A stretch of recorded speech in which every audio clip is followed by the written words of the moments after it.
သတင်းမားတွေဘလို့တားမလဲသတင်းမားတွေကြောင့်မနေ့ကလိုမျိုးဖမ်းနေဖြစ်ပြီးလူကြီးပိုင်းတွေဒုက္ခရောက်ကြပါတယ်အတက်နိုင်ဆုံးသတင်းမားတွေကနေဘလို့ကာကွယ်မလဲဘလို့လေးတွေကူပေးသင့်လဲဆိုတာကျွန်တော်သိသလောက်ပြောပြပေးပါမယ်1 credit နဲ့စာရီကူးမတင်ပါနဲ့သိစေချင်တဲ့ information မျိုးဆိုမူရင်းတင်တဲ့နေရာကနေသာ share လိုက်ပါဒါဆိုသတင်းမားနေတယ်ဆိုတာသိသွားရင်သူပြန်ဖြတ်သွားတာနဲ့ထပ်မပြတ်နိုင်တော့ပါဘူး2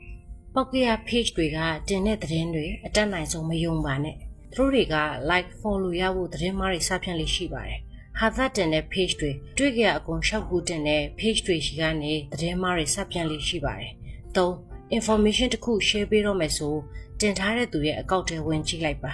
သူ့အကောင့်မှာ10မိနစ်တစ်ခါလောက်တွေ့သမျှထိုင်တင်နေရင်အဲ့သတင်းတွေကမမှန်နိုင်တာများပါတယ် comment တွေလိုက်ဖက်ကြည့်ပြီး search မှာရှာကြည့်ပါ4အရန် drama show ပြီးရေးထားတာတွေဆိုသိမယုံပါနဲ့ဒီကိစ္စက2021တည်းကနိုင်ငံခြားပုံတွေနဲ့ချင်းထည့်ပြီးလူတွေစိတ်တော့ကရောက်နေချိန်အခွင့်ကောင်းဝင်ယူတဲ့ post တွေပါအတက်နိုင်ဆုံးတော့ကို share ပေးလိုက်တဲ့ information ကအကူအညီဖြစ်တာမျိုးပဲ share လိုက်ပါ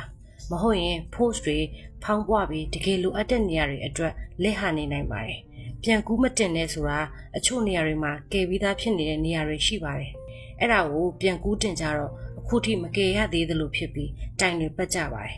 ကိစ္စတစ်ခုခုဖြစ်တိုင်းဒီသတင်းမှနဲ့တင်တော်တော်များများစိတ်ပိုပင်ပန်းကြရပါတယ်ဒီစာကအခုလိုဖြစ်မှာမဟုတ်ဘူးမနေ့ရေးပေးတော့ကလည်းကျွန်တော်ရေးပေးဖို့ပါတယ်